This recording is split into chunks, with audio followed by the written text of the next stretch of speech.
Dear students, welcome back. In the previous session, we have discussed about sciatic nerve. Now in this session, we are going to discuss about popliteal fossa. Okay, the popliteal fossa is a hollow space situated behind the knee joint. So here you can see the posterior aspect of the knee joint.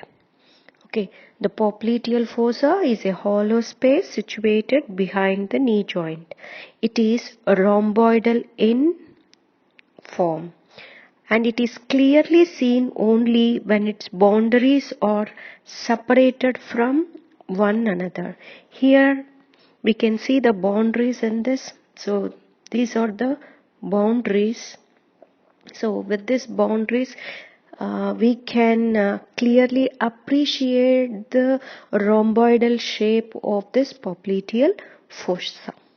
Okay, so the boundaries here are, it is having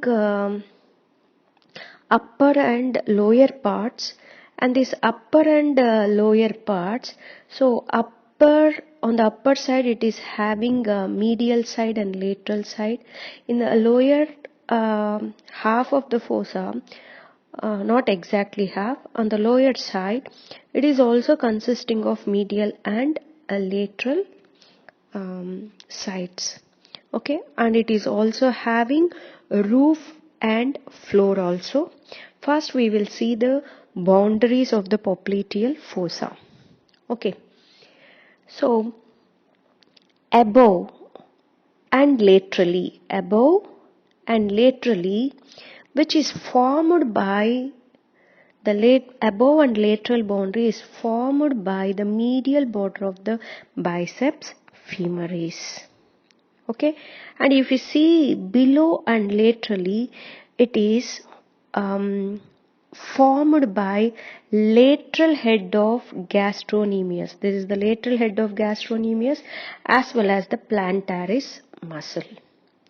Okay, so above lateral, which is formed by biceps femoris, and below lateral, which is formed by plantaris and gastrocnemius lateral head.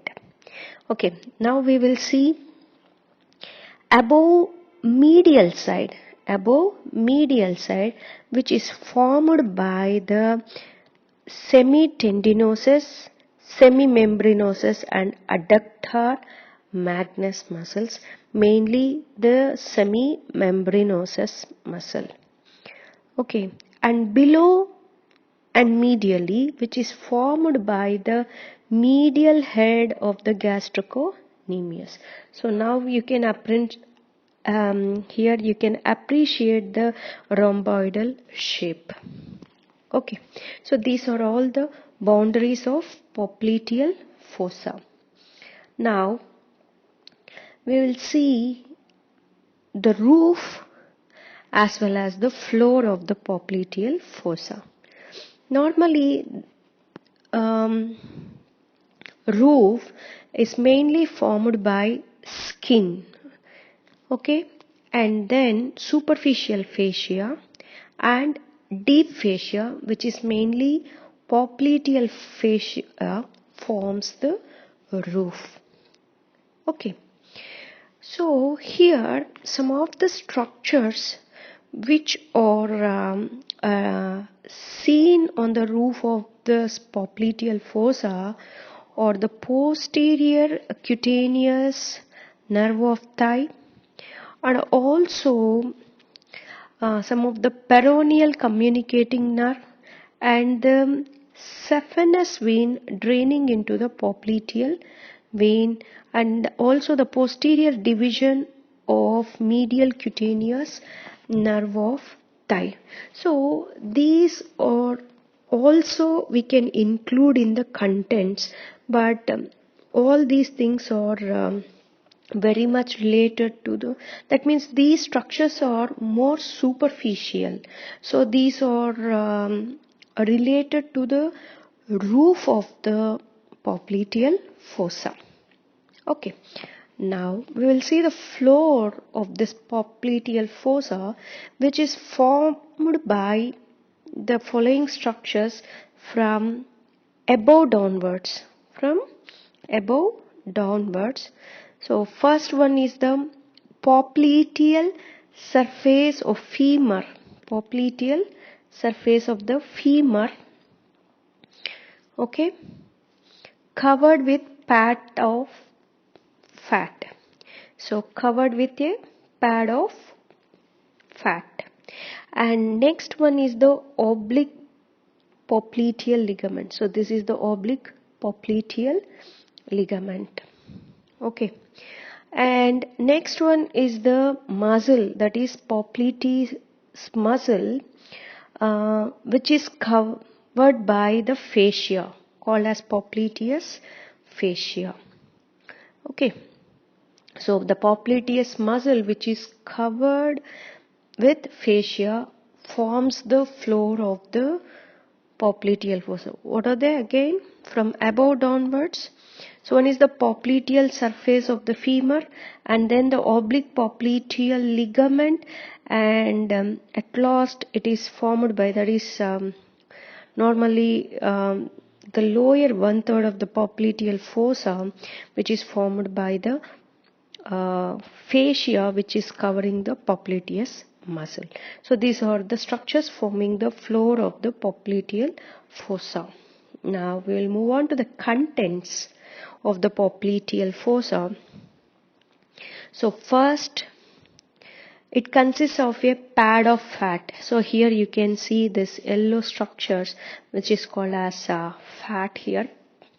And then deep popliteal lymph nodes. So here the green structures you can find, these are the deep lymph nodes, popliteal lymph nodes, normally 2 or 3 in number, embedded in the fat. If you come to vessels, so the vessels which is related to the popliteal fossa, the names of the vessels also same like that. So one is the popliteal artery. So this one is the popliteal artery. Okay. And then popliteal vein. Here you can see the popliteal vein. Okay. And so in the previous thing we have seen that the terminal part of short saphenous vein, which is piercing the popliteal fascia to end into the popliteal vein. So this is the vein which is piercing the popliteal fascia, which is ending into the popliteal vein. This is also we can include in the contents. Okay. Next, if you see the nerves, so the nerves are mainly the medial popliteal nerve or tibial nerve. Here you can find the tibial nerve. Okay, this is the tibial nerve. And then you can find the common peroneal nerve. So that is here. So these are the divisions of the sciatic nerve. Okay. So lateral popliteal nerve or common peroneal nerve, or another one is the tibial nerve. And also we can find the terminal part of the posterior cutaneous nerve of thigh descending very close to the short saphenous vein.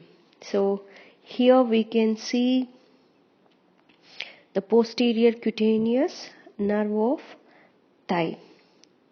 Okay. And then we can see another nerve, that is descending genicular branch of the obturator nerve, descends between the popliteal artery and vein supplying the knee joint. Also we can see in the popliteal fossa contents.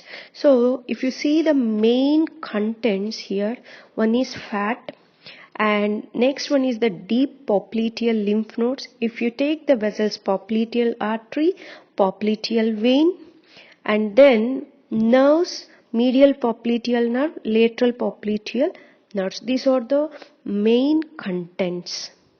Okay, so this is all about the popliteal fossa. Thank you.